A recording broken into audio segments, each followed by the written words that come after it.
I knew something was wrong the moment I heard her footsteps. Too light, too careful, like someone trying not to wake a man she no longer loved. She stood in the doorway, framed by the soft glow of her phone. She wasn't looking at me, she was looking through me, rehearsing something in her head. When she finally spoke, her voice was too calm. "I'm too young to be tied down in this marriage. I need to explore my options." A rehearsed line. Practiced, delivered with the kind of precision you use when you want to wound without appearing cruel. For a moment, the air felt thin, like the room had shrunk around me. But I didn't flinch, didn't ask who, didn't ask why. I just watched her eyes. They darted left, guilt, then steadied, resolve. She had already made her choice long before she offered me the courtesy of informing me. So I smiled, not with warmth, but with that quiet, surgical calm that comes when something inside you finally stops hoping. "Explore all you want," I said. Her eyes widened in surprise, as if she expected a plea, a fight. But I gave her none. She walked out believing she'd won something. She didn't realize what she actually freed me to do. The door clicked shut behind her. And in the silence that followed, everything finally made sense. The first week without her felt like walking through someone else's life. The apartment was too clean, too quiet, too still. But the stillness gave me room to think, really think, about the months leading up to her announcement. The late nights, the girls' trips she never used to take, the phone she never left unattended anymore, the new perfume she swore she just liked. I replayed every detail with cold detachment, like reviewing security footage of a crime after the fact. She hadn't just wanted freedom, she'd already found someone she thought offered a better life or a better thrill. There had been signs. Quiet, subtle, easily dismissed when you're in love. The sudden tension when I walked into a room. The half-typed messages that vanished when I approached. The way she started dressing differently when she said she was just running errands.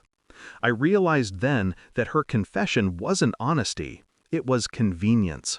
She wasn't coming clean. She was securing an alibi before the truth surfaced on its own. And yet, I didn't confront her. I didn't rage, didn't break anything, didn't call friends for advice. I simply observed the wreckage of our life with a strange, analytical calm. She wanted options. She wanted freedom.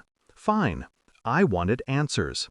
So I started quietly collecting the pieces she'd tried to hide. Phone records, location logs, bank statements she forgot I had access to.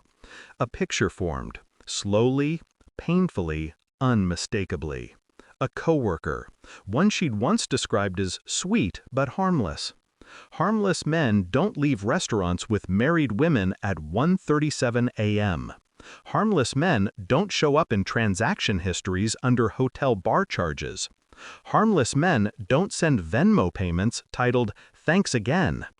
I never told her I knew. I never told anyone. I let her enjoy her freedom, her options, while I quietly mapped out the truth. 6 months passed. Silence from her, silence from me. During those months, something in me sharpened. Calm became a weapon. Distance became clarity. And clarity led me somewhere unexpected. To someone unexpected. Someone who didn't flinch at honesty. Someone who understood commitment without needing to be convinced. Someone who didn't treat loyalty as a burden. I didn't plan to fall for her. I just did. And for the first time in a long time, peace didn't feel like a performance. Still, I prepared myself for the day my wife, ex-wife in everything but paperwork, would circle back. People like her always do when the excitement fades. And right on schedule, she returned. She showed up on a rainy Tuesday, dripping on my doorstep like a stray cat that finally realized the streets weren't kind. "I'm ready to commit now," she said, as if commitment was something you could misplace and then recover like a lost earring. I didn't react. I simply stepped aside to let her in. She looked around the apartment, blinded by nostalgia, too preoccupied with her own narrative to notice what had changed. "Things weren't what I thought," she said softly. "I made mistakes, but I'm ready now. We can start fresh." I let her talk. Then I handed her a folder, black, unlabeled. Inside, the phone records, the hotel receipts, the screenshots. Her hands shook, her breath hitched, her face drained of color. "You knew?" I nodded, calm, quiet, cold. She collapsed into a chair, the realization hitting her in slow, agonizing waves.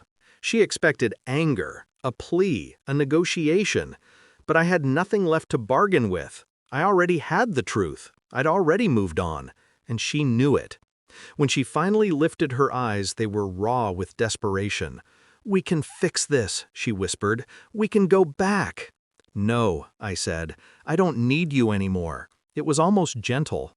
I found someone who knew what she wanted. The words landed like a blade, clean, precise, lethal. Her breath shattered. She reached for me, but her hand hovered in the air, suspended between hope and reality. "You're with someone else?" Yes. The finality in my voice broke her completely. Her face twisted, regret, jealousy, grief, all fighting for dominance. She had left to explore her options, only to return and find she wasn't one of mine anymore. I didn't comfort her, didn't offer closure. I simply opened the door. She hesitated, waiting for a miracle that wasn't coming. "Goodbye," I said. Not harsh, not emotional, just true. She stepped out into the hallway. I closed the door behind her, slowly, deliberately, like sealing a tomb. The silence afterward felt different. Not empty, not sad, clean. I sat on the edge of the bed, the same one she once walked away from, and realized I wasn't mourning anything. The version of me who needed her was gone, replaced by someone sharper, someone honest, someone free. She had wanted to explore her options. I had simply discovered mine. And in the quiet of that reclaimed life, I understood something simple and final. Some people leave to see if you'll chase them. I didn't. I never will.